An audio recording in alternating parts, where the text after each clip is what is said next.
नमस्ते, मैं पारुल। दोस्तों, मनीषा कुलश्रेष्ठा हिंदी साहित्य का वो नाम जो किसी परिचय का मोहताज नहीं है और जिसका परिचय मैं दूं, इतनी भी मेरे पास शब्द नहीं है कि मैं उनका परिचय दूं, लेकिन फिर भी क्योंकि कार्यक्रम की एक रूपरेखा है, उसके अनुसार मुझे बताना है। तो मनीषा कुलश्रेष्ठा जी, जिनकी उपन्यास हैं शिगाफ, शालभंजिका, पंचकन्या, स्वप्नपाश, मल्लिका। शिगाफ कश्मीर को उन्होंने सामने रख दिया। पंचकन्या उनका स्त्री विमर्श, उनका वुमेनिज्म। स्वप्नपाश मानव के दिल और दिमाग में उतरकर इतनी गहराई की चीजें जो हमारे सामने आई हैं एक लेखक की दृष्टि से। और मल्लिका इतिहास का वो स्त्री पात्र जो पहले भी एक प्रेमिका की तरह जाना जा रहा था और उसको बताया गया कि ये एक लेखक भी थे और किस तरीके से क्या विसंगति है साहित्य में कि स्त्री को इस तरीके से दरकिनार किया जाता है। उस मल्लिका को सबके सामने लाने वाली मनीषा कुलश्रेष्ठ जी। उनकी बहुत सारी कहानियां हैं जो हम सबको पता है, कठपुतलियां और कई सारे उनके संग्रह हैं। उन्होंने कई रचनाओं का अनुवाद भी किया है और पुरस्कार और सम्मान इतने हैं कि मैं जितने भी यहाँ बता रही हूँ मुझे मालूम है कि उससे ज्यादा हैं। कृष्ण बलदेव वैद फेलोशिप 2007, रांगे राघव पुरस्कार 2010 राजस्थान साहित्य अकादमी, डॉक्टर घनश्री राम वर्मा पुरस्कार 2011, कृष्ण प्रताप सम्मान 2011, Gitanjali Indo French literary prize 2012, jury award, Raza foundation fellowship 2013, Vanmali कथा सम्मान, के बिड़ला फाउंडेशन का बिहारी पुरस्कार, ढींगरा फैमिली फाउंडेशन अंतर्राष्ट्रीय कथा सम्मान और सबसे बड़ा सम्मान उनके पाठकों का प्यार, उनके लिए लगाव। तो दोस्तों, मैं ज्यादा समय ना लेते हुए मनीषा जी को स्क्रीन पर इनवाइट करती हूँ। और दी नमस्ते, मनीषा दी नमस्ते। आपका स्क्रीन दी रुक के आ रहा है बहुत।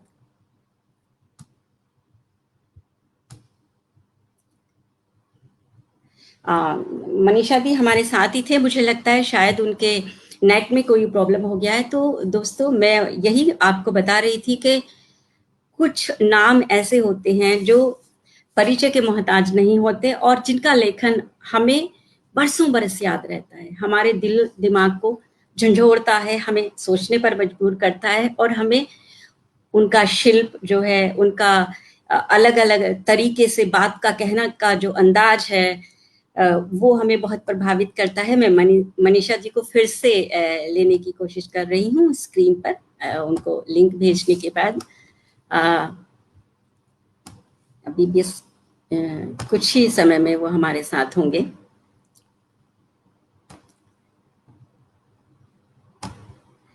तो आज जिस पुस्तक की हम चर्चा करने वाले हैं दोस्तों, वो है प्रेम की उम्र के चार पड़ाव। प्रेम की उम्र के चार पड़ाव मनीषा कुलश्रेष्ठ जी की कविताएं हैं जो शिवना प्रकाशन से आई है ये किताब। और मनीषा दी नमस्कार। लाइट नहीं है, मैं अंधेरों से ही पढ़ रही हूँ। जी जी, मैं समझ गई थी। नमस्कार।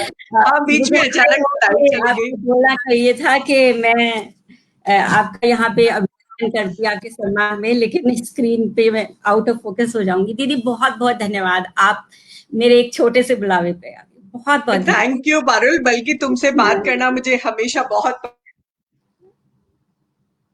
पसंद आता है। और तुम्हारे साथ तुम्हारे सवाल इतने रोचक और इतने अलग हटके होते हैं साहित्य की दुनिया से कि उनसे तुमसे बात करने में मुझे बहुत आनंद आता है। अरे नहीं दीदी, तो मैं अपने दोस्तों को भी बता दूं और मैं दी को भी बता दूं कि आज की जो हमारी चर्चा है उसे हमने 3 हिस्सों में बांटा है, जिसमें पहले हम अपने जो कविता को लेकर या लेखन को लेकर जो भी हमारे इस किताब से संबंधित जो भी सवाल हैं वो हम करेंगे। उसके बाद हम, क्योंकि इस किताब को मनीषा जी ने प्रेम की उम्र के 4 पड़ावों में बाँटा है, तो हर एक पड़ाव के ऊपर चर्चा करेंगे। और उसके बाद एक नई चीज़ हम यहाँ पे लेके आए हैं आज, ये एक रैपिड फायर राउंड के जैसा है, तो कुछ सवाल मनीषा जी की आज्ञा से उनसे भी करेंगे। दीदी, मैं पहला सवाल बिल्कुल, यहाँ, बिल्कुल। दीदी, अपनी पुस्तक प्रेम की उम्र के 4 पड़ाव के परिप्रेक्ष्य में मैं आपसे जानना चाहती हूँ कि कविता है क्या? क्या कविता हम ज़्यादा मनुष्य बनाती है, ह्यूमन बनाती है? कविता क्या हमें भावनात्मक रूप से समृद्ध करती है, या कविता बस एक कवि के भावों की अभिव्यक्ति भर है और एक पाठक के लिए क्षणिक रस का अनुभव भर है? नहीं, पारुल, जैसा कि तुमने कहा कि कविता एक बहुत बड़ी शय है। कविता वो शय है जिसमें प्रकृति जो फूल खिलाती है वो भी कविता है। तो जी, हर किसी भी विराट हृदय से निकली हुई किसी भी आह, जैसे कि कामायनी में कहते हैं ना कि उस विरह वेदना और उस आह से निकला हुआ गान ही कविता है।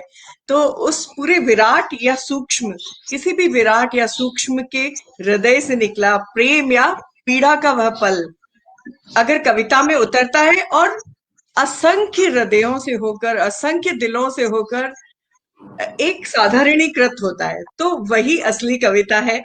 तो मुझे लगता है कि कविता वो है कि लिखे जिसे कोई अपनी पीड़ा के तहत, और ये पहुंचे पूरे वांग्मय की समूची पीड़ा को परिभाषित करता हुआ।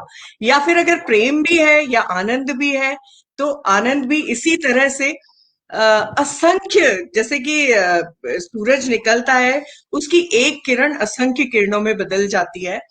तो ठीक वैसे ही कविता है जब किसी कवि हृदय से निकलती है। बल्कि मैं इसमें खाली प्रेम, आनंद और पीड़ा की ही बात क्यों करूं? अगर हम क्रांति की भी बात करते हैं, अगर हम किसी बदलाव की भी बात करते हैं, तो बदलाव की भी बात किसी एक हृदय से निकल के हजारों हृदयों तक पहुंचे, वो सारी चीजें, वो सारे गीत हजारों लोगों तक पहुंचते हैं, वो कविता है। कविता अपने लिए नहीं लिखी जाती। मैं हमेशा कविता में वैयक्तिकता को हमेशा ये सोचती थी कि उस कविता में वैयक्तिकता ऐसी हो जो समष्टि तक पहुंचे, समझती जो तक किसी और यूनिवर्सल है। का भी हृदय छू के गुजरे, तो वही कविता है। और हालांकि मैं कवि नहीं हूँ, लेकिन मुझे कविताएं पढ़ना बहुत पसंद है। मैं पहले तो कविताएं ही पढ़ा करती थी, लेकिन अब मुझे गद्य में ज्यादा रुचि है। तो कविताओं के साथ ये बात है। जैसे मेरा प्रिय कविताओं में से कनुप्रिया है। अगर कनुप्रिया है तो हम बहुत सारी ऐसी विरहाकुल स्त्रियों के हृदय को छू के गुजरती है। अगर हम असाध्य वीणा देखें, तो वो भी ऐसी कविता है जो हजारों लोगों तक पहुंचती है।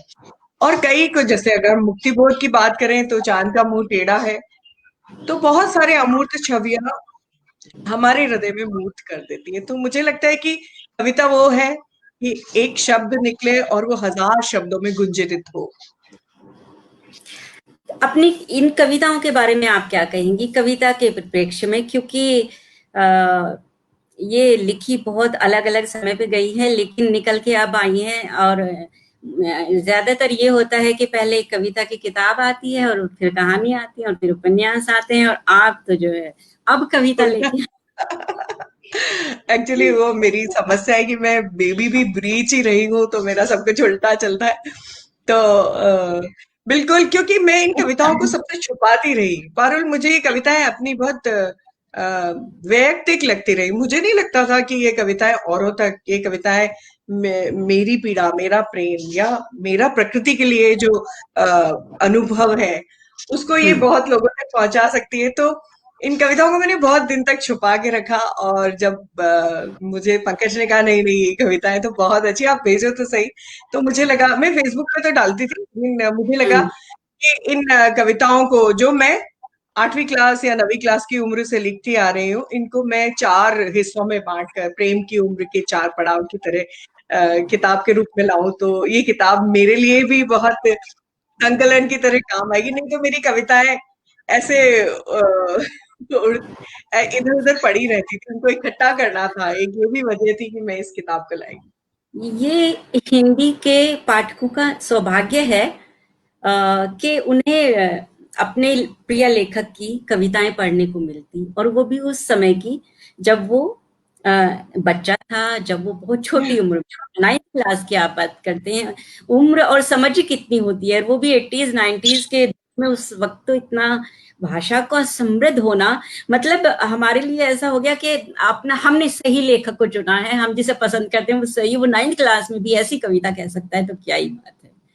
मतलब बल्कि हमें तो इससे बहुत, जितनी भाषा आपकी बहुत बच्चों वाली भी होती तो हमें वो भी प्रिय होती, लेकिन ये तो एकदम जो है जैकपॉट निकलने के वो जैसी बात मछली वाली तो बच्चों वाली ही है। जहां तक मैं सोचती हूँ, वो मैं लिटरली बात मेरी भाभी करूंगी। के यहाँ एक्वेरियम लगा हुआ था और मुझे मेरी माँ ने उनके यहाँ पढ़ने के लिए भेजा हुआ था। तो भाभी दिन भर जी स्कूल रहती थी, मैं और मछलियां। तो उन मछलियों के साथ जो मेरी गुफ्तगू थी, जो मेरी भावनाएं थी उनको लेके, तो वो कविता उसी जी किशोरावस्था की बोलते, कविता है। Yes yes yes yes. Manisha di, आपके अनुसार प्रेम क्या है? और इस, मेरे अनुसार प्रेम बहुत व्यापक है, तुम पूरा सवाल करो।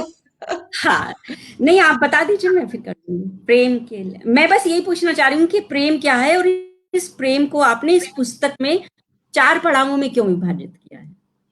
मेरे लिए प्रेम वो विश्व की सबसे सुंदर चीज है, और प्रेम वो चीज है जिसे हम देख नहीं सकते, जिसे हम सुन नहीं सकते। इसको केवल हृदय में महसूस कर सकते हैं। फूल नहीं है, ये प्रकृति नहीं है, ये केवल एक भाव है जिसे हम केवल हृदय में महसूस करते हैं। और मुझे क्या लगता है कि सबसे पहले आप अपने आप को अगर प्यार करना सीख जाते हैं ना, उसके बाद सारी चीजें अपनी जगह पे स्थिर हो जाती, सारी जगह अपनी जगह पे आके फॉल इन हो जाती हैं। तो इसके लिए सबसे पहले जरूरी है कि आप अपने आप को प्यार करें, क्योंकि अ, दुनिया को प्यार करने के लिए आपको सबसे पहले अपने आप को प्यार करना पड़ेगा। और जैसे कि ऑस्कर कितनी ऑस्कर बढ़िया वाइल्ड बात कहते आपने हैं, कही, खुद को प्यार करना। बहुत ऑस्कर सुंदर। वाइल्ड कहते हैं कि प्रेम के बिना कोई भी जीवन ऐसा है जैसे सूर्य के बिना कोई बगीचा, जिसके सारे फूल मुरझा जाए सकते हैं। तो प्रेम जिंदगी में एक बहुत जरूरी शय है। और मुझे क्या लगता है, जब आप किसी को प्रेम करते हैं तो आपके अंदर एक आध्यात्म जागता है, और वो अध्यात्म आपको तो विकसित करता है, आपकी तो बहुत सारी खिड़की दरवाजे खोलता ही है।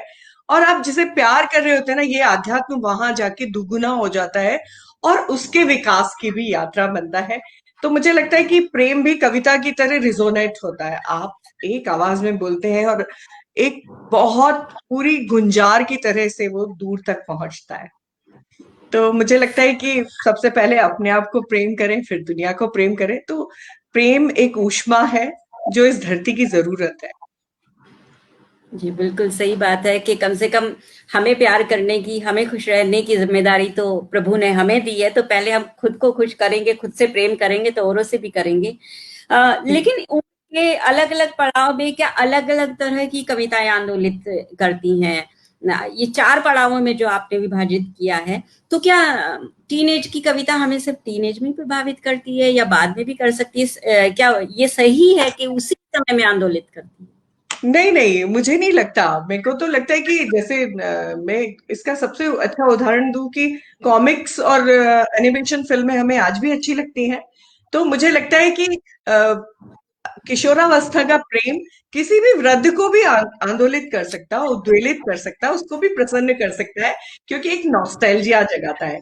और अगर आपने बहुत आध्यात्मिक प्रेम लिखा या एक पूरी उम्र जी लेने के बाद प्रेम लिखा, तो वो एक मशाल की तरह एक किशोर के काम आ सकता है। तो मुझे लगता है कि प्रेम पहली बात तो किसी पड़ाव में नहीं बांटा जा सकता। प्रेम के तो अणु वही है, जैसे जल के अणु H2O ही है। तो उसी तरह प्रेम के भी अणु उतने ही हैं। तो प्रेम के ये अणु तो हर वक्त वही रहेंगे और हर वक्त हर दिल को उद्वेलित करते रहेंगे। तो मुझे क्या लगता है कि प्रेम किशोरावस्था का भी हो तो किसी भी वृद्ध को भी प्रसन्न कर सकता है, बल्कि किसी आंख मूंदते हुए इस संसार को छोड़ते हुए वृद्ध को भी आंदोलित कर सकता है, क्योंकि वो उसको एक नॉस्टैल्जिया की तरह अगर वो याद आएगा मरते हुए उन पलों में किशोरावस्था का, तो शायद वो एक मुस्कुराहट लेके इस जगत से जाना चाहेगा।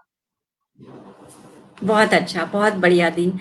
मैं अपने साथियों से जानना चाहूंगी, हम दोनों की आवाज और तस्वीर आपको साफ दिखाई दे रही है? प्लीज बता दीजिएगा। दीदी, एक सवाल है कि इस किताब का समर्पण मेरे लिए बहुत रहस्यमयी है। ये क्या है? करिए। आप इसे पढ़ के भी सुना दें और फिर बताएं कि ये बिल्कुल, क्या। बिल्कुल। जी। समर्पण तो ये है, सुनो मैं सदियों गायब रहूं, तब भी मेरे जन्मने का भरोसा रखना होगा।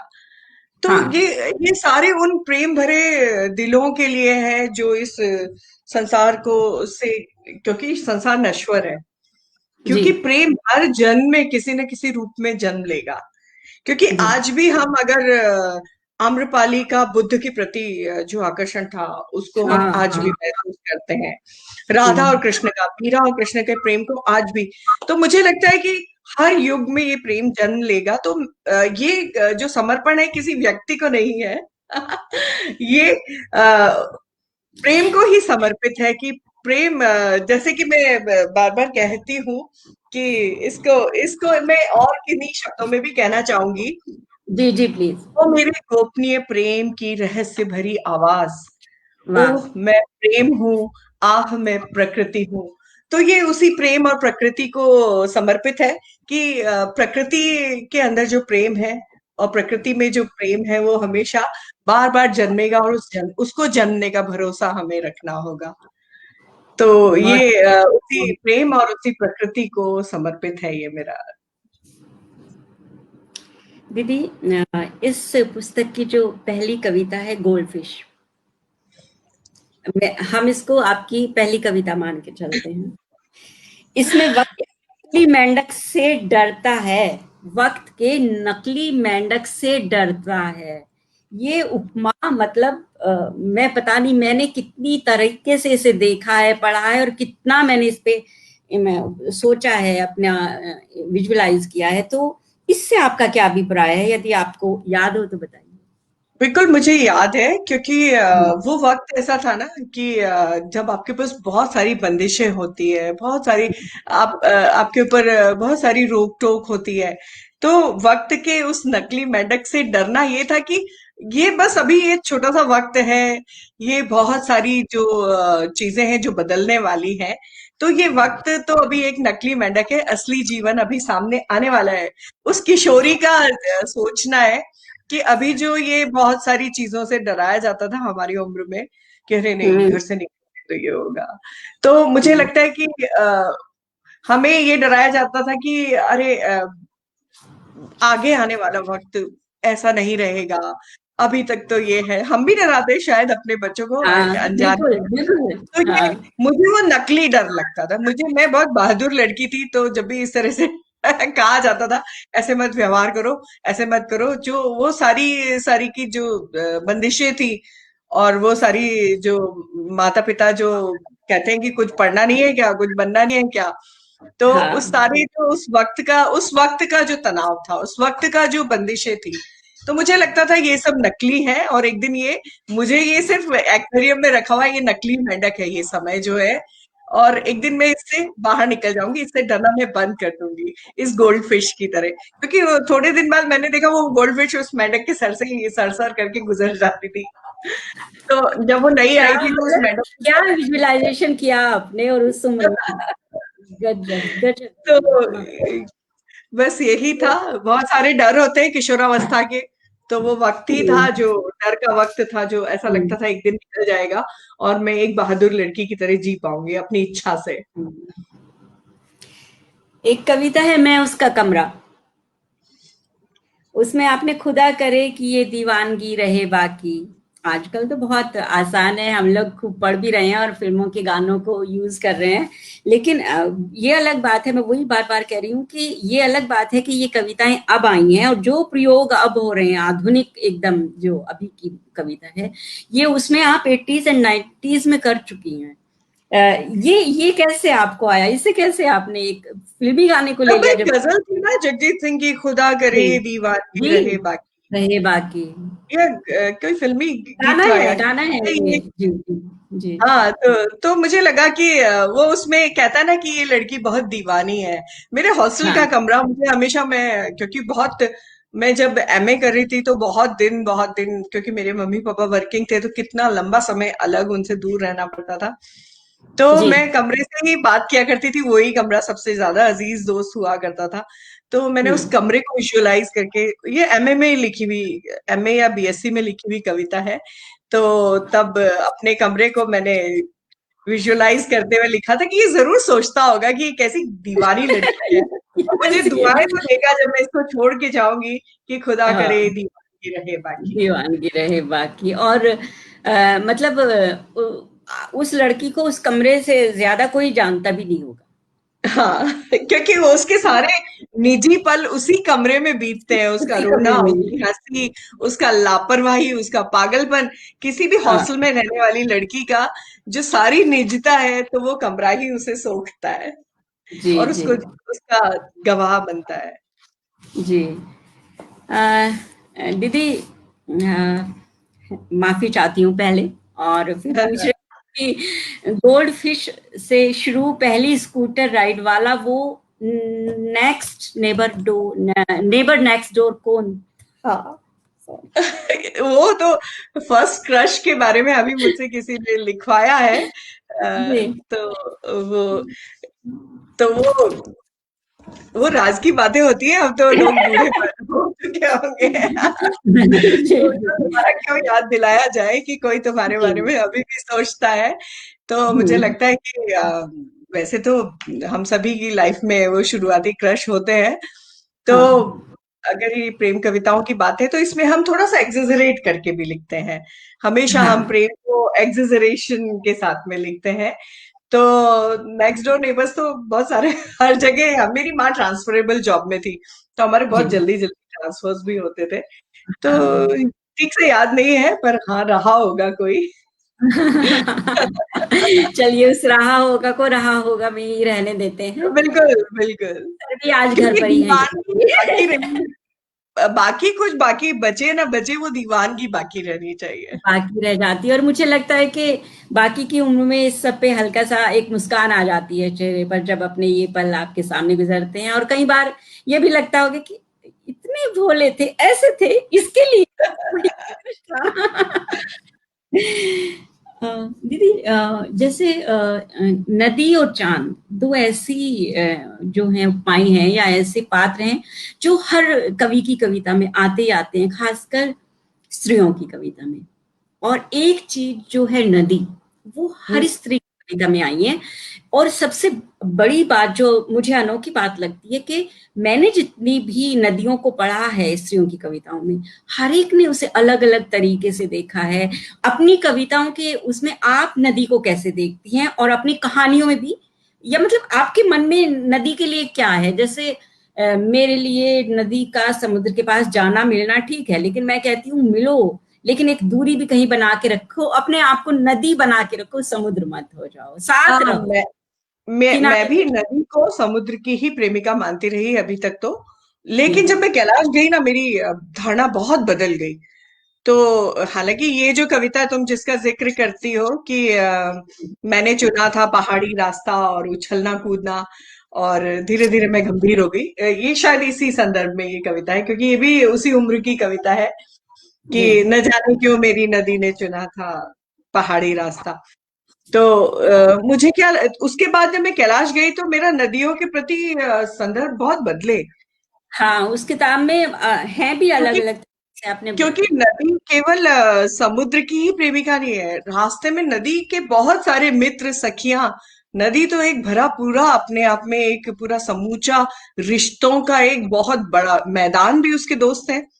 पहाड़ बिल्कुल। पहाड़ पिता है, मैदान हाँ। दोस्त है, और जो बादल है वो भी उसके दोस्त हैं, और जो जंगल है वो उसके भाई हैं, बंधु हैं। तो इस तरह से मैंने जब नदी को देखा, और जब नदी गुस्से में आती है ना, तो वो सारे पुलों को भी तोड़ देती है, सारी दीवारों को ध्वस्त कर देती है। और अगर नदी पहाड़ों में से रिस आती है, अगर नदी तो अपने पितृ तुल्य पहाड़ का भी सीना छलनी कर सकती है, उसको भी ध्वस्त कर सकती है। तो मैंने नदी के बहुत अलग अलग रूप देखे। तो अब मैं अगर नदी पे कोई कविता लिखूंगी तो वो और ज्यादा मुझे स्त्रीत्व के करीब लगी। मुझे और ज्यादा आजाद स्त्री की कल्पना नदी में दिखी, क्योंकि हमने जो कल्पनाओं में सोचा था कि हाँ पहाड़ों से उतरी नदी मैदानों में आई सीधे समुद्र से जा मिली, नहीं, इस बीच नदी बहुत सारे पड़ाव पार करती है। तो मुझे लगता है कि हम सब लोग जो है नदी के बहुत तरह के स्वरूप को देखते हैं, और उन स्वरूपों पे अपनी अपनी बात कहते हैं। तो कभी नदी को संपूर्णता में देखना हो तो कभी मानसरोवर से निकलती हुई सतलुज या ब्रह्मपुत्र को देखना चाहिए। आप जिस तरह से प्रकृति को प्यार करती हैं, पर्यावरण के बारे में बात करती हैं, वो सब देख के सुन के बहुत अच्छा लगता है।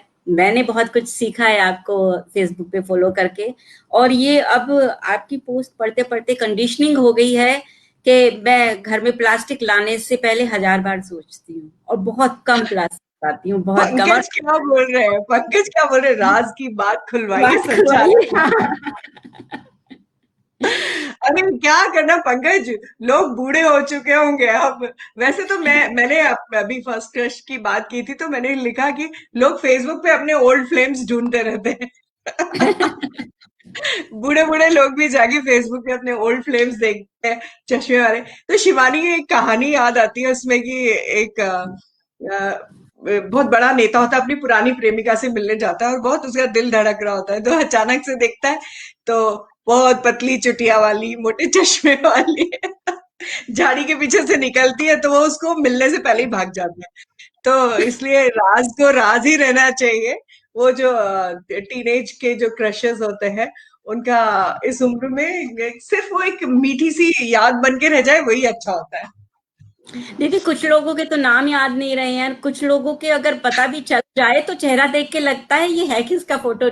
मतलब वो फेस जो है तो ना, ऐसा लगता है ततैयों भिड़ों ने खा लिया है क्या कर रही नहीं हूँ। तो वो भी तो हमको देख के यही सोचते होंगे। हम तो देखो, लेकिन हमें अपना नहीं लगता है, हमें अपना नहीं लगता है। अ, बहुत अच्छा। तो वही मैं पर्यावरण की बात कर रही थी कि नदी, हाँ, अगर नदी के पास होना आपको कैसे अच्छा लगता है? नदी किनारे कुर्सी डाल के या चट्टान पे बैठ के पैर डाल के बैठे रहना, या नदी के साथ साथ चलते जाना, आपको क्या अच्छा मैं लगता है? तो लंबा समय हासी मारा में तोरसा नदी के किनारे। हम वहां बाजार तो होता नहीं था। मुझे लगता है कि बाजार ने हमें प्रकृति से बहुत दूर कर दिया। जब मैं हाशीमारा रही जी, तो वहां केवल जंगल थे, नदी थी, नदी का किनारा था, खाना मेस जी, में बनता था, बाजार कोई था नहीं। तो हम जी। वहां पे पत्थर जमा करके वहां चाय बनाते थे, पॉपकॉर्न बनाते थे। तो ऐसा लगता था कि शायद किसी पैसे की जरूरत नहीं है, अगर ऐसा कोई नदी का किनारा हो और आपके पास थोड़ा सा भी खाने को हो और ऐसे जंगल हो, तो मैं तो उम्र गुजार सकती हूँ वहां पर। मुझे भी ऐसा ही लगता है। आप कभी आगे चले तो मुझे भी जरूर बुलाएं, मैं थैला उठा के चलने को तैयार हूँ। आपकी कविता आदि में आप म्यूटेशन की बात करती हैं, हम्म।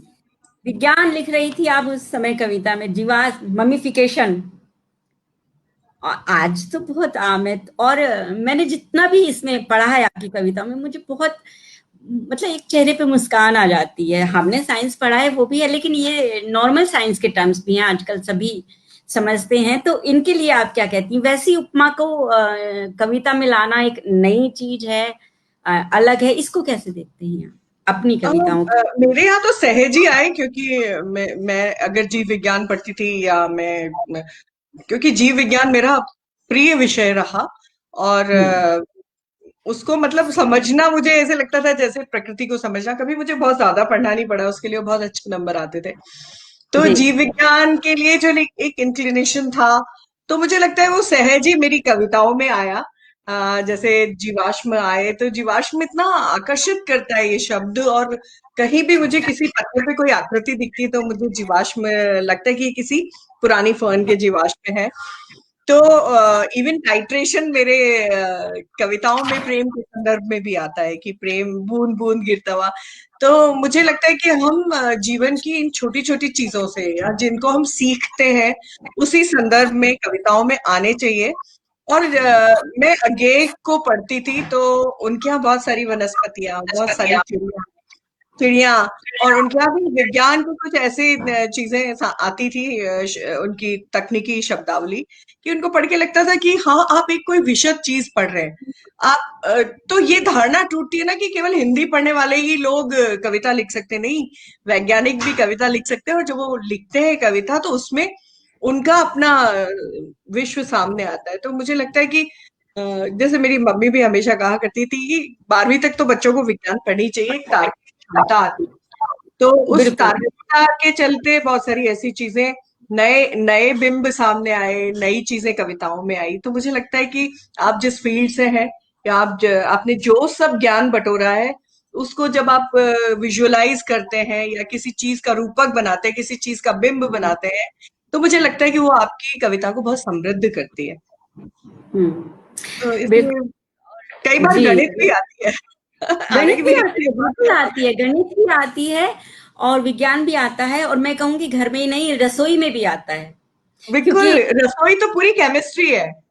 है ना कि इसका मेल्टिंग पॉइंट ये है, बॉइलिंग पॉइंट ये है, तो हमें पता होता है कि अरे ये हो रहा है, इसमें भी टाइम लग जाएगा, इसमें भी समय लगेगा। लाइट ऑन करते हैं तो एकदम दिमाग में आता है टंगस्टन।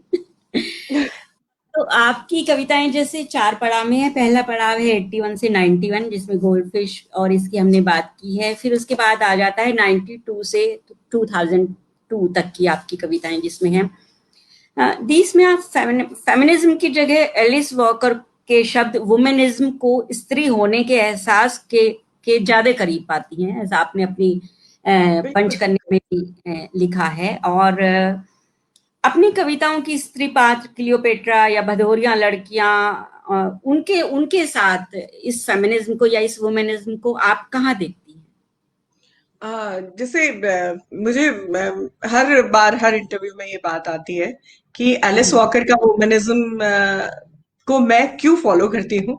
क्योंकि एलिस वॉकर ने ब्लैक वुमेन के संदर्भ में फेमिनिज्म को थोड़ा सा बदला था, और उसको वो कहती थी कि womanist is to feminist, womanist is to feminist as purple to lavender. मतलब कि और फेमिनिस्ट तो पर्पल कलर है, और हाँ, वुमनिस्ट को मान थोड़ा और डार्क हो जाओ और लेवेंडर कलर है।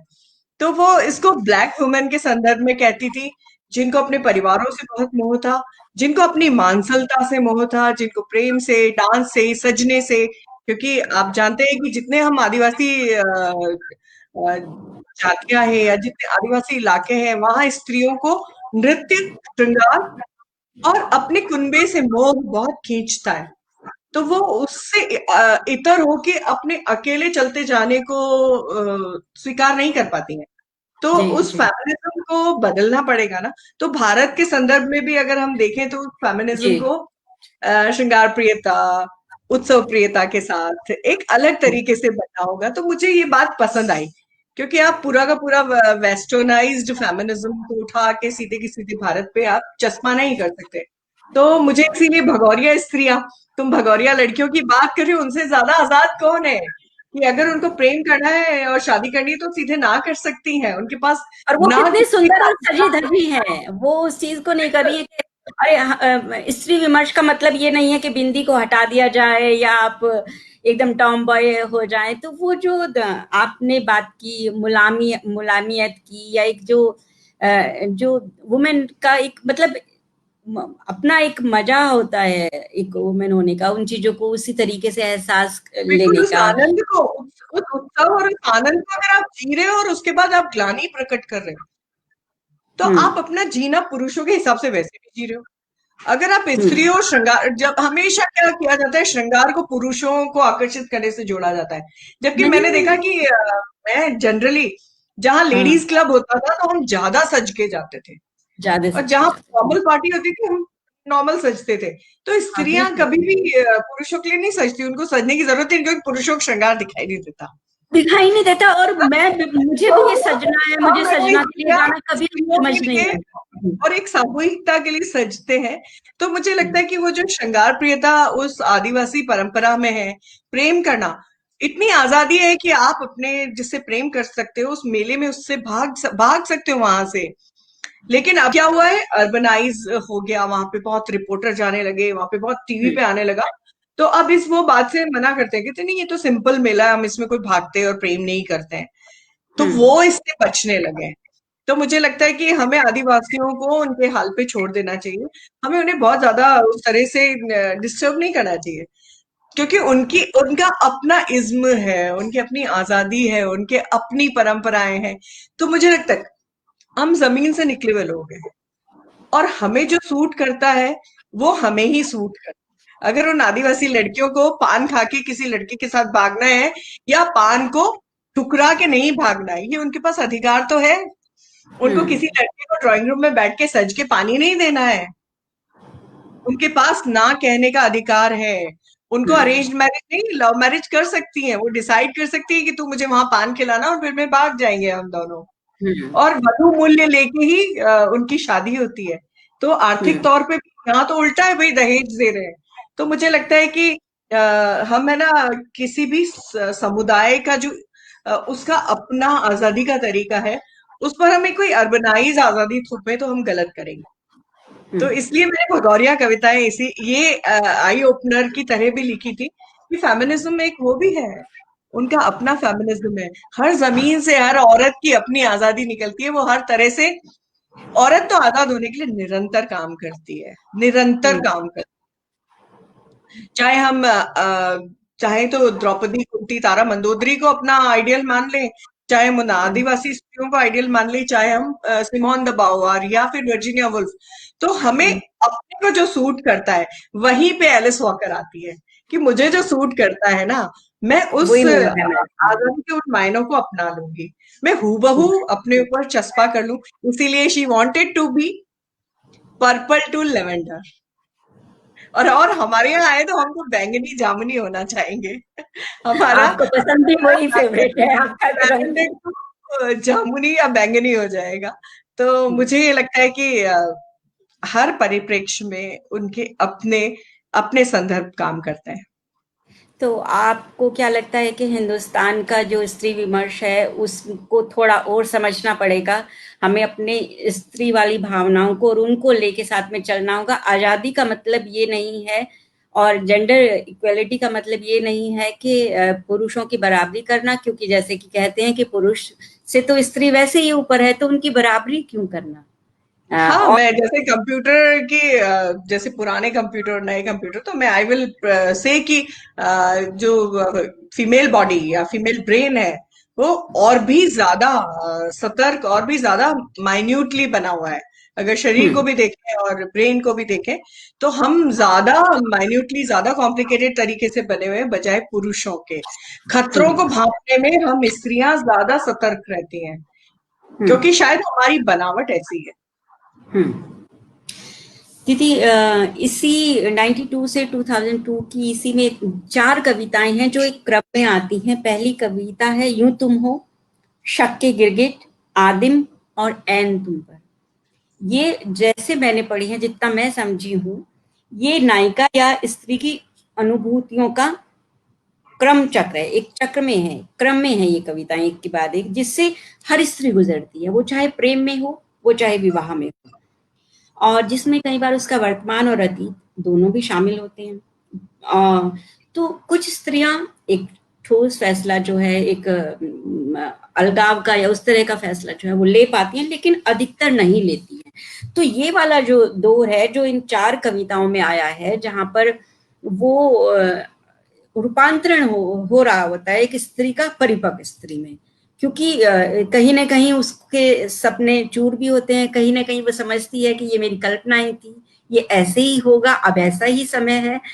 तो क्या ये एक स्त्री के परिपक्व होने का एक क्रम है जिससे हर स्त्री गुजरती बिल्कुल पारुल, जैसे ही मतलब हम विवाह में हम हनीमून पीरियड से निकलते हैं, माँ है? बनते हैं, बच्चों जी। को पालने में तो हम भूले रहते हैं अपना अस्तित्व। लेकिन जैसे ही जी। बच्चे बड़े होने लगते हैं, हमें अपने अस्तित्व की याद आती है, और हमें लगता है कि हमारे सपने इस आपाधापी में कहीं किन्हीं पैरों के नीचे कुचले गए हैं, और हम हम्म। उन कुचले हुए सपनों को उठा उठा के सहेजते रहते हैं। तो ये संक्रमण का काल हर स्त्री के जीवन में आता है। उसे लगता है कि मैंने कुछ खो दिया।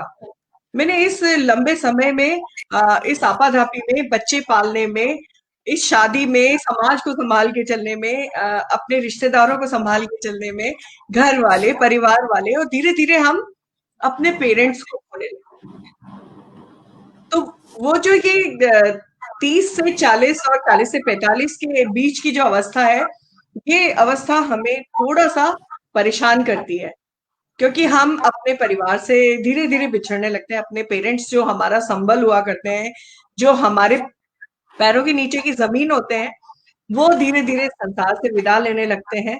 तो मुझे लगता है, और उन्हीं दिनों आपको एहसास होता है कि अरे! जीवन तो ऐसे ही बीत गया। जो 2 हम्म। किनारे हमारे माता-पिता की तरह हैं, वो एक जैसे किनारा ढह गया, दूसरा ढह गया। तो नदी जिस तरह से समतल में फैल जाती है, तो जी। बिल्कुल वही एहसास होता है। और उसी बीच में आपको अपने टूटे हुए सपने भी दिखाई देते हैं कि मैंने तो क्या सोच के मैं चली थी, क्या मैं बच्चे ही पालती रह गई। तो मुझे हम्म। लगता है कि थोड़ा-सा संक्रमण का काल आता है और इससे आप निकल आते हैं। कोई भी हम्म। मजबूत स्त्री होती है, इससे गुजर के ही मजबूत होती है, और वो निकल के आती है तो भले ही उसको लगता है थोड़ी देर हो गई, लेकिन मुझे अपने आप को प्रूव करना है। तो मैंने हम्म। देखा बहुत सारी स्त्रियों ने बहुत बाद में लिखा, बहुत हम्म। सारी स्त्रियों ने बल्कि उम्र के एक अजीब से पड़ाव के ऊपर आके अपने आप को प्रूव किया। तो हम्म। अभी एक विज्ञापन आता है, उसमें रिटायरमेंट जी। के बाद कैसे स्त्रियां अपना सपना पूरा करी हैं। कोई जी। कुछ बनना चाहती थी, कोई कुछ बनना चाहती थी। तो वो सारी चीज़ें, मुझे लगता है कि वो सपने टूटते तो हैं, लेकिन वो हम्म। सपने पैरों में किर्च की तरह भी चुभते हैं, लेकिन आपकी नींद उड़ा देते हैं। और वो नींद जब उड़ती है, जब आप अपनी चेतना को जानते हैं, तब आप वो करने के लिए जागते हैं, मुझे ये करना है। और तब तक धीरे-धीरे आपका अपने परिवार में एक से हो जाता है। आप अपने परिवार में दमदारी से अपनी बात रखने लग जाते हो। जगह और बन आप जाती है स्त्री अपनी की। अपनी जगह बनाते हो, अपने कहते हो मुझे यही करना है, आप ज़िद्दी भी होने लगते हो। तब तक आप बहुत हम्म। सारे मैनिपुलेशन सीख जाते हैं, और मुझे लगता है हम्म। कि मैनिपुलेशन हमेशा, मैं अगर इसको मैनिपुलेशन को डार्विन की भाषा में कहूँ, तो स्त्रियों के जो छोटे-मोटे पारिवारिक तौर पे जो मैनिपुलेशंस होते हैं, वो उनकी विकास की यात्रा को के उदाहरण हैं। वो सर्वाइवल ऑफ द फिटेस्ट। बिल्कुल फिर से बिल्कुल। विद्यार्थी सर्वोत्तम की दास उत्तरजीविता। कि जो स्त्रियों के बहुत तरह के जो टेंट्रम्स होते हैं, या स्त्रियों के हम्म। मूड होते हैं, या वो मैनिपुलेशन करती हैं, तो उस सब हम्म। के पीछे उनका सर्वाइवल ऑफ द फिटेस्ट की तरह का जो एक अवधारणा है, वो काम करती है। तो वो इस टूटे हुए मलबे से भी निकल के खड़ी होती, फिनिक्स की तरह। बिल्कुल इस टूटे हुए मलबे से, जली हुई राख से निकल के खड़ी होती है, और वो पल उसकी चेतना की जागृति का पल होता है, और उसके बाद वो अपना मनपसंद काम करती। कई लोगों के जीवन में ये संक्रमण काल पहले आ जाता है, किसी हम्म। की जागृति शुरू से होती है। जो हम्म। गृहिणियां बिल्कुल घर के मोहों में फंसी होती है, उनकी जागृति थोड़ी बाद में होती है। पर मुझे लगता है ये जागृति किसी न किसी दिन होती है। कोई भी स्त्री हम्म। ऐसे ही नहीं चली जाती इस संसार से। यानी कि इस दौर में जो स्त्रियां हैं तो वो अगर थोड़ी सी मैनिपुलेटिव हो तो जायज है, चलेगा।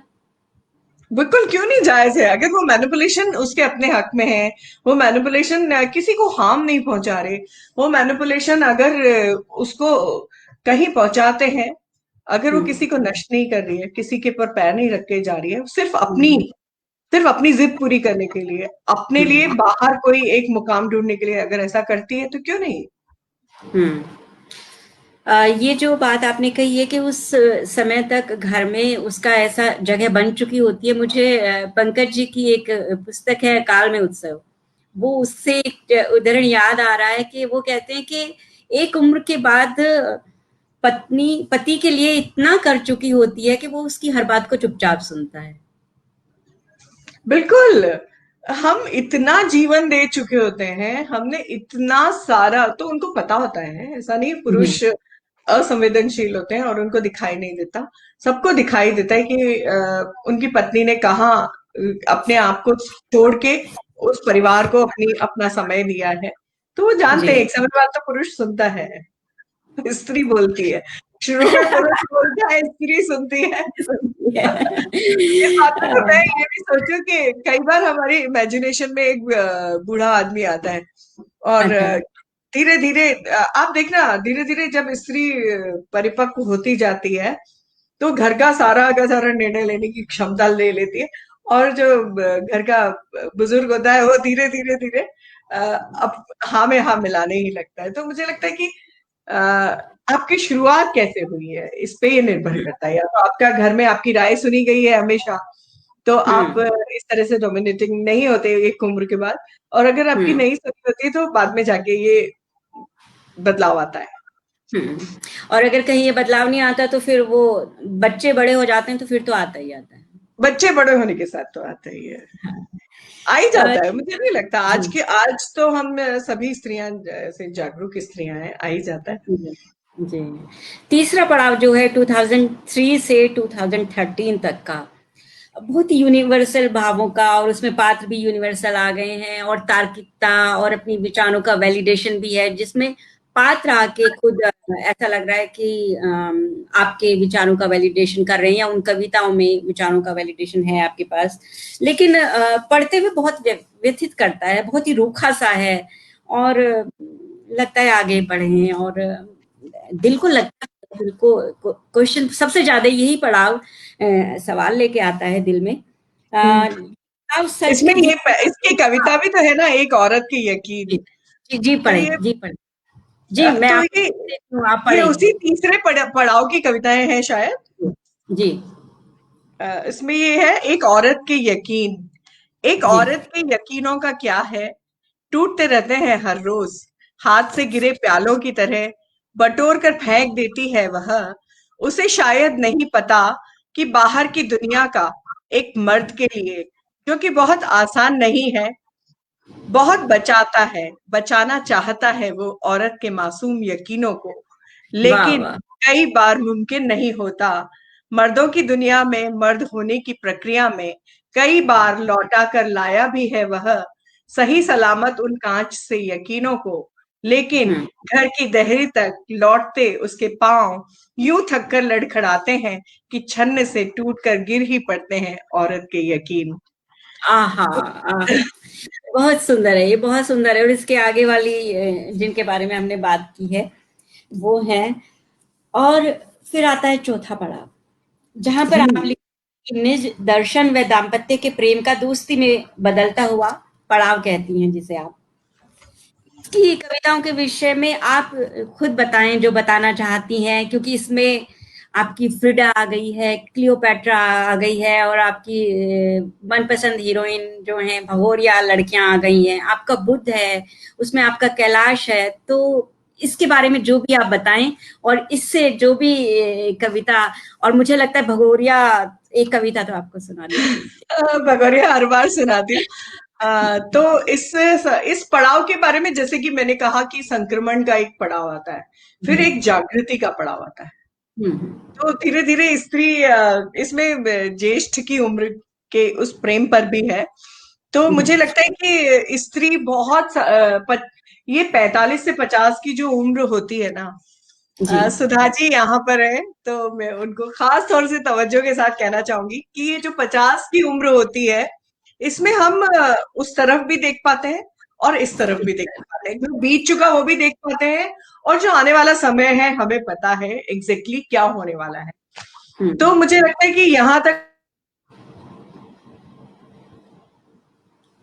मुझे लगता है कि नेट का लाइट शायद वहाँ चली गई है मनीषा जी के यहाँ, और नेट का कोई प्रॉब्लम आ गया है, जल्दी वो फिर होंगी। और बिल्कुल सोनू जी आप सही कह रही हैं कि जो भगोरिया कविताएं हैं वो बहुत खूबसूरत हैं। हम्म, दीदी दोबारा से वो कनेक्ट हो। थोड़ी सी तकनीकी समस्या आई है। स्वागत है अ, आपका, फिर से स्वागत है।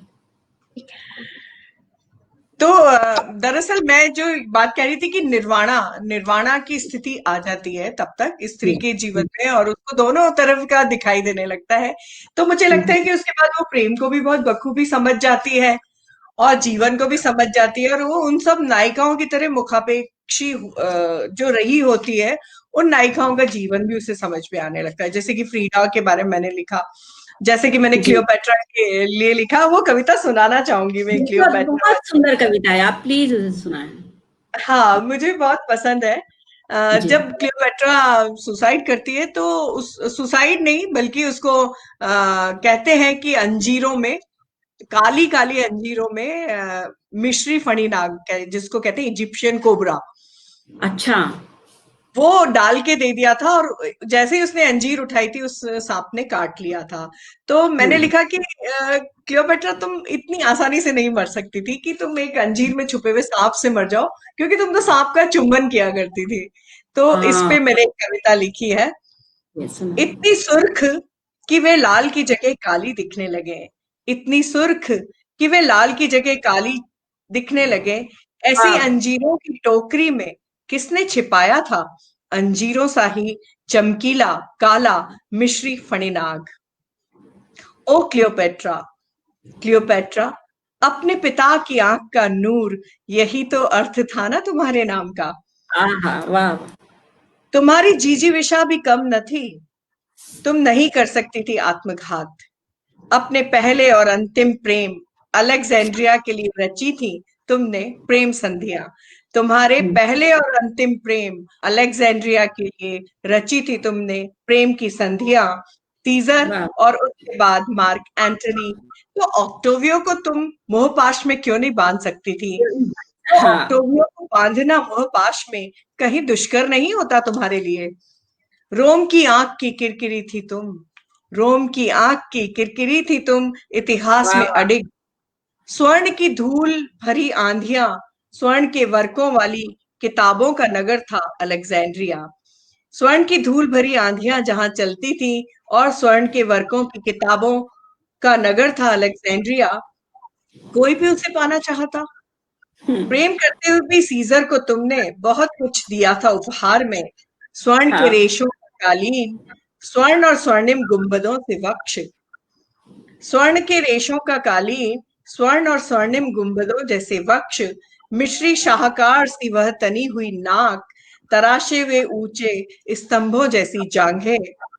टोलोमी साम्राज्य के विशुद्ध रक्त में तुमने मिला लिए थे रोमन बीज।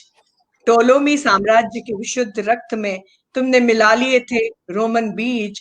मिस्र के आजाद अस्तित्व के लिए अगर करती भी तुम आत्मघात, तो यूं न करती। करती विषधर का अंतिम चुंबन, करती विषधर का अंतिम चुंबन, उसकी आंख में आंख डाल। दुर्भिसंधि सुर्ख ऐसी, दुर्भिसंधि सुर्ख ऐसी कि काली लगने लगी ऐसी अंजीरों की टोकरी में हाथ डालकर चुपचाप। तुम नहीं मर सकती थी क्लियोपेट्रा, तुम नहीं मर सकती थी। बहुत बढ़िया दीदी, बहुत बढ़िया, बहुत सुंदर। मतलब मुझे तो गूज मुझे बम्प। लगता है कि ये जो चौथा पड़ाव होता है ना, ऐसे ही हाँ। जागृतियों का पड़ाव होता है, जब आप है ना अपने ही जीवन के बारे में नहीं सोचते हो, उन सब स्त्रियों के जीवन के बारे में सोचते हो जिन्होंने कहीं ना कहीं अडिग रह के, कहीं ना कहीं कॉम्प्रोमाइजेस करके, जैसे कि क्लियोपेट्रा हमेशा हमारे लिए एक रहस्य रही। मीरा हम्म। का जीवन हमारे लिए रहस्य रहा कि उनको हमने आराम से भक्ति की तरफ धकेल दिया। क्या वो प्रेम हम्म। नहीं कर सकती थी? क्या वो सच्ची प्रेम कविताएं नहीं थी? हमने उनको भक्ति कविताएं कह दिया, एक कृष्ण खड़ा कर दिया। क्या ऐसा नहीं हो सकता था? कोई पुरुष होता उनके जीवन में? तो ऐसी बहुत सारी चीजें हैं जो सवाल उठाती हैं जब हम अपने जीवन के बरक्स दूसरी औरतों के, दूसरी महान औरतों को या इतिहास की उन औरतों की तरफ हम देखने लगते हैं। ये वही पड़ाव है। बुद्ध पर भी लिखती हैं आप इसमें? बुद्ध को बिल्कुल। जीव कैसे देखती हैं? बुद्ध को मैं देखती हूँ कि कई पुरुष ऐसे होते हैं ना जिनके अंदर एक स्त्री होती है। मैंने हमेशा पाया कि जितनी भी बुद्ध की कथाएं मैंने पढ़ी, मैंने बुद्ध के अंदर एक मातृत्व पाया, मैंने बुद्ध के अंदर एक स्त्री तत्व पाया हम्म। कि कैसे वो आम्रपाली को समझ सके, कैसे उन्होंने सुजाता की खीर को चखा, या हम्म। कैसे वो वापस यशोधरा के द्वार पे, जैसे कि आषाढ़ का एक दिन में वो यशोधरा के द्वार पे थोड़ी सी देर को रुकते हैं, उसी पल यशोधरा को नींद आ जाती है और दो कबूतर गुटरगू करते हैं और वो वहां से चुपचाप खड़े होके चले जाते हैं। तो मुझे लगता है कि बुद्ध के अंदर एक स्त्री ना होती ना, तो वो इतने कोमल नहीं होते और इतना उनको मृत्यु विभल नहीं करती। तो इसलिए बुद्ध मुझे बहुत प्रिय है। और मैं रही भी सुजा। सिक्किम रही, मैं भूटान रही, तो वहां बहुत हाँ। सारे बौद्ध धर्म को बहुत करीब से देखा। हाँ, इसीलिए उन्होंने, हालांकि वो वहां से आई हैं यशोधरा के पास से, लेकिन बहुत आसानी से जैसे सुजाता है, या उनको अपने जीवन में एक जो पार्ट उन्होंने अदा किया वो करने दिया। बहुत सहज थे बुद्ध उस समय। बिल्कुल। दीदी, अभी एक रैपिड फायर के जैसा है, आपकी आज्ञा हो तो, और मेरी बिल्कुल। धृष्टता चाहे तो मैं बिल्कुल। पूछना चाहती हूँ। कुछ छोटे छोटे से ऑप्शन है, तो उनमें से आपको हाँ, एक चुन। देखिए, आपका हक है, वीटो पावर आपके पास है कि आप पास कर सकते हैं, वैसे पास नहीं नहीं, करना मैं हर चाहिए। सवाल का जवाब दूंगी। लेकिन मेरे पास सवाल ज्यादा है। आप पास करेंगी तो मैं और ज्यादा पूछूंगी। मुझे पूरे ठीक है। आ, मल्लिका पुखराज या ताहिरा सैयद? ताहिरा सैयद, क्योंकि वो मुझे है ना बहुत जीवंत लगती है।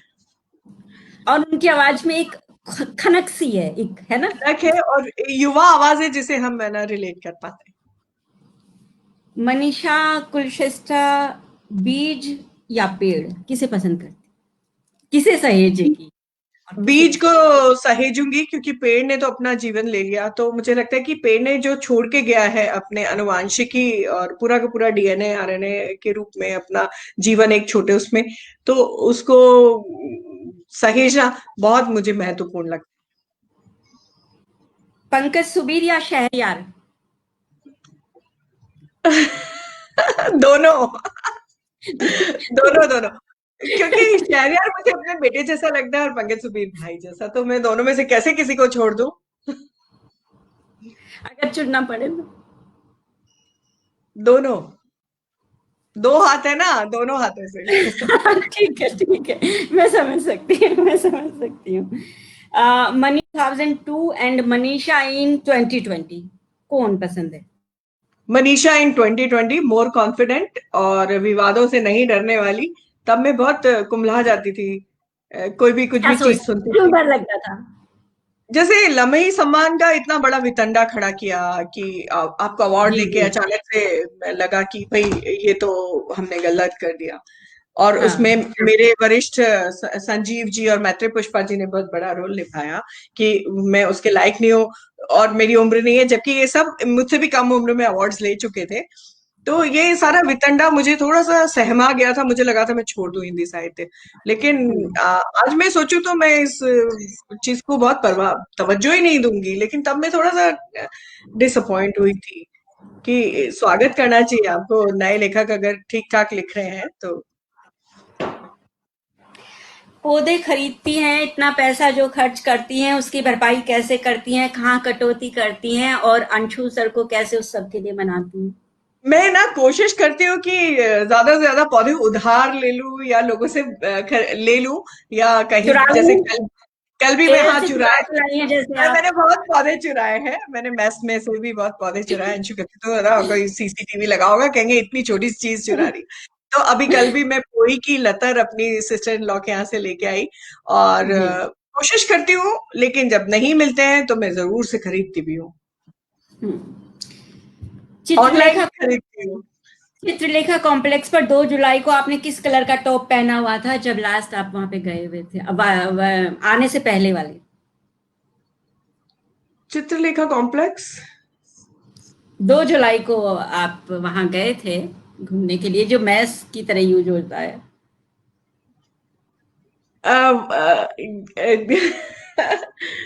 यहाँ पर ये अपने Chitralekha complex, okay okay okay. Mess Trivandrum का 2 जुलाई यस। को मैंने क्या पहन रखा था, कौन सा सूट? नहीं, सूट। टॉप पहना रेड हुआ टी था, शर्ट। किस कलर का? Red T shirt. Red T shirt पहन रखी यस थी और जीन्स पहन रखी थी। यस। ढींगरा फैमिली फाउंडेशन कथा सम्मान में आपने किस रंग की साड़ी पहनी हुई थी? मैंने येलो और पिंक कलर की साड़ी पहनी हुई थी। यस यस, मुझे लग रहा था बेज बोलेंगे और ये मैं पकड़ लड़कों के लूंगी। लिए जी, लड़कियां तो याद रखती हैं कब क्या पहना है, ये पुरुषों को तो उलझा सकते हैं सवाल। मल्लिका या डैश डैश डैश मल्लिका या डैश डैश डैश कुछ और? मेरे अपने अपने पात्र, बिल्कुल। अपने पात्रों में जी जी, बिल्कुल। मल्लिका या डैश डैश। खाली उपन्यास नहीं, जो कहानियां हैं उनके पात्रों के साथ भी आपका एक पात्र, क्योंकि मल्लिका तो है ही, सभी को पसंद है, आपको भी पसंद है, मैं सुगना, जानू। सुगना कठपुतलिया की जो पात्र है सुगना। ओके। सिक्स क्लास में आपका सेक्शन कौन सा था? बी। 6B। हमेशा बी होता था। मनीषा कुल, मनीषा नाम के एम से सारे बी में। अगर बचपन में आपको टाइम टेबल बनाना पड़े अभी भी, तो कैसे शुरू करेंगी? गेट अप एट 5:30 या get up at 4:30? Get up at 8 o'clock। मैं लेट राइजर हूँ और लेट सोती भी हूँ। सुबह की चाय सुबह कौन बनाता है, आप या अंशु सर? अब 8 बजे मैं उठूंगी तो अंशु ही बनाएंगे ना। अंशु ही लकी बनाते आप। हैं, सुबह की चाय वही बनाते हैं, शाम की चाय कभी कभी मैं बनाती हूँ। मिशी और कनु दोनों में से कौन है आपकी ड्रेस डिजाइनर और मेकअप की सलाहकार? क्योंकि जैसे मेरी भी दो बेटियां हैं, तो पूरा वही करती हैं, ये करिए वो करिए, और मुझसे मेकअप के अ, ट्यूटोरियल।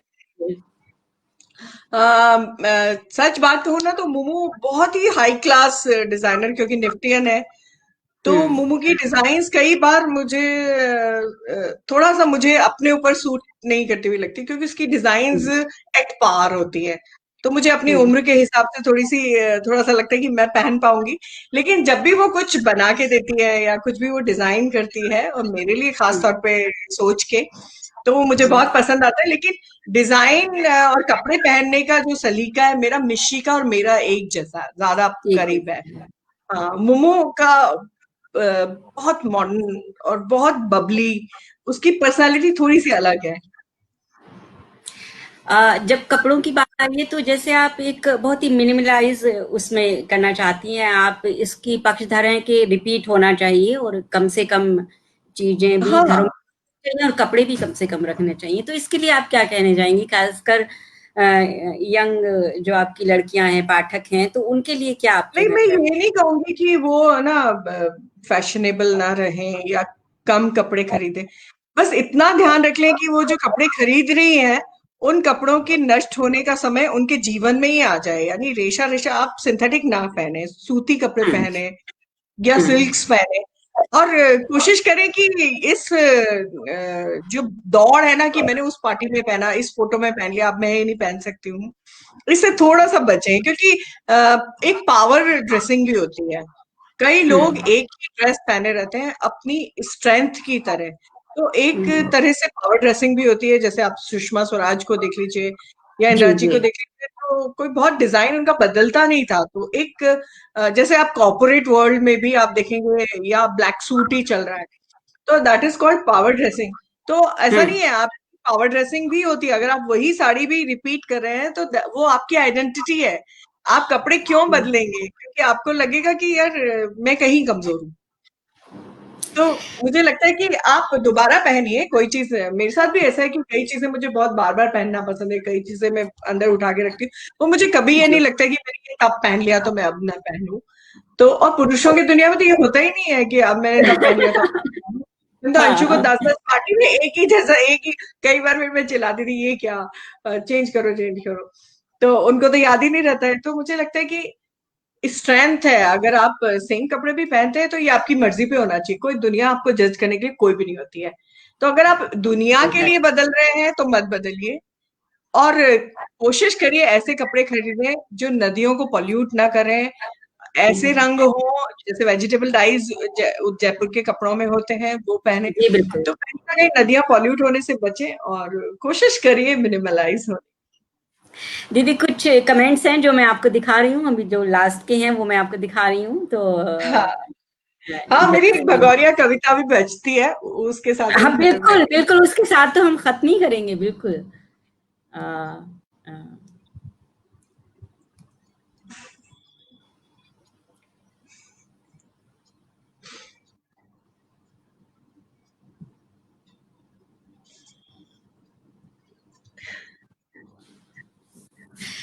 आ, ये किताब है बहुत खूबसूरत, मैं एक बार फिर से दिखा दूं जो हमारे साथ बाद में जुड़े हों।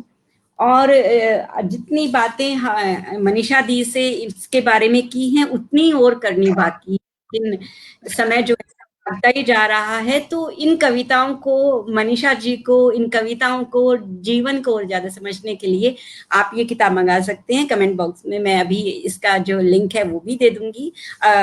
मैं रिकमेंड करूंगी कि आप एक बार इन्हें जरूर पढ़ें, एक अलग ही तरह जाएंगे। दीदी, जाने से पहले आपसे एक कविता सुनना चाहेंगे? बिल्कुल।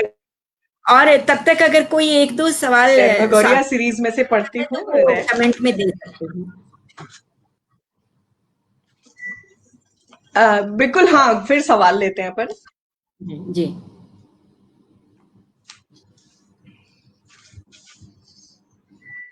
वही वाली सुनाती हूँ जो मुझे बहुत पसंद है भगोरिया सीरीज में, हालांकि मुझे सब पसंद है, लेकिन चल हट बेईमान, चल हट बेईमान, होंगी तेरे गांव की औरतें कामणी, चल हट बेईमान, होंगी तेरे गांव की औरतें कामणी, एक गिलट की बींटी पे दिल हारती, बीटी यानी अंगूठी, एक गिलट की बींटी पे दिल हारती, सुन ले हर नाचते मोर को मेरे गांव की मोरनियां नहीं ताकती, नहीं चल ताकती। हट, वाह वाह।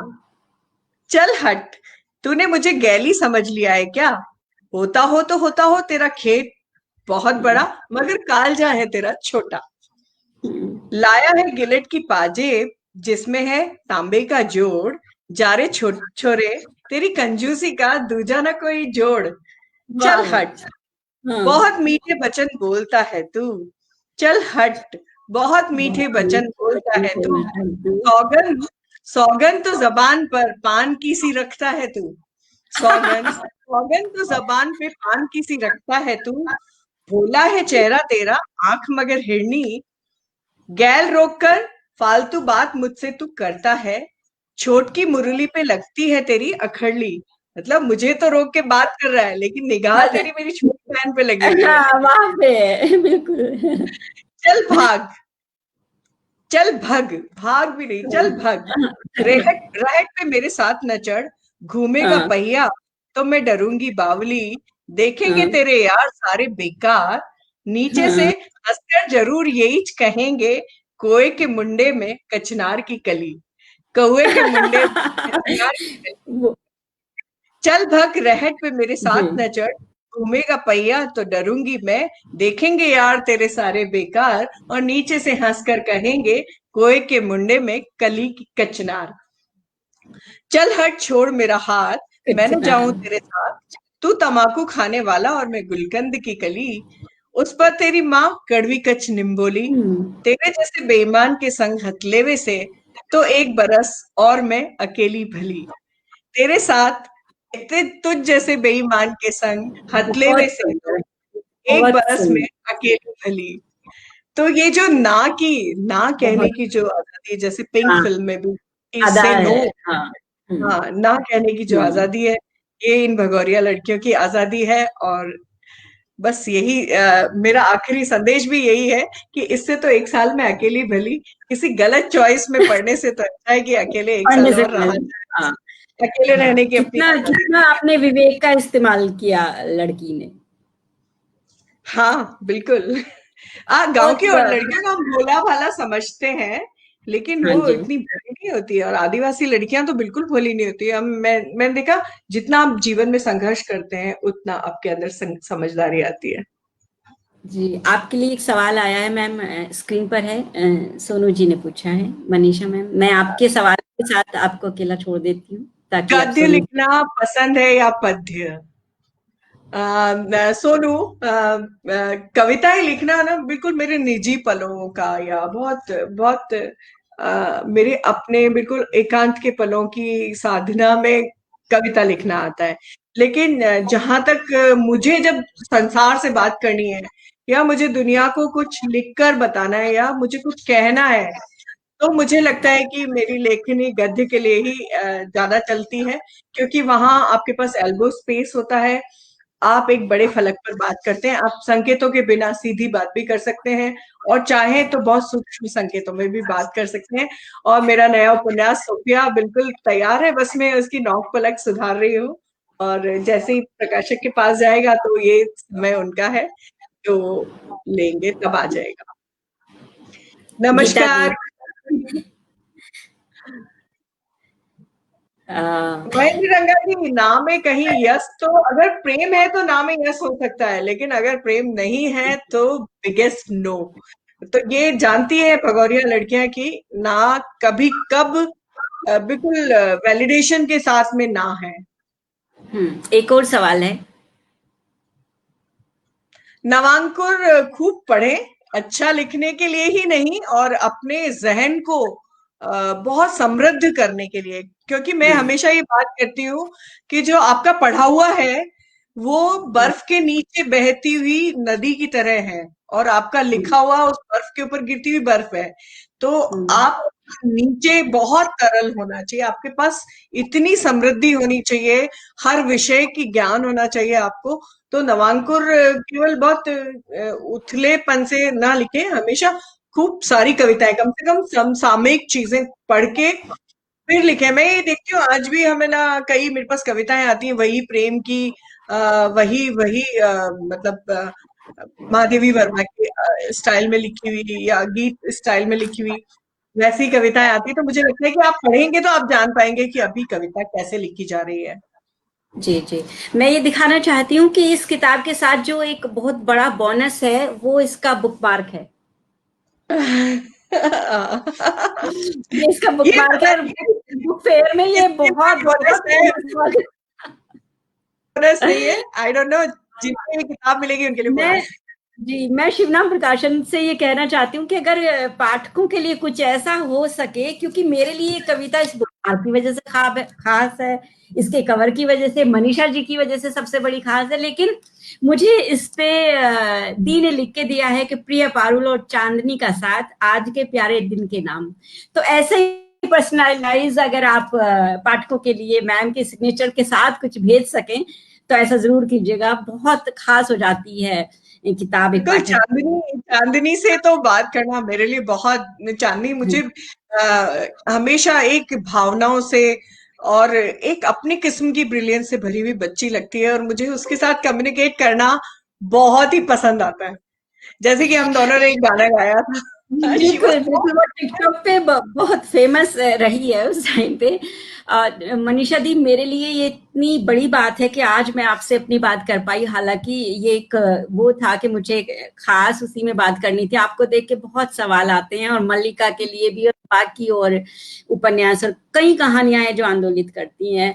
आप मुझसे वायदा कीजिए कि अगली बार कहीं ना कहीं आप फिर मुझसे बात करेंगी ताकि मैं और भी बिल्कुल आप। बिल्कुल पारुल, बल्कि उल्टा होना चाहिए, तुम्हारी किताब आए और मैं उस पे बात करूं। Thank you.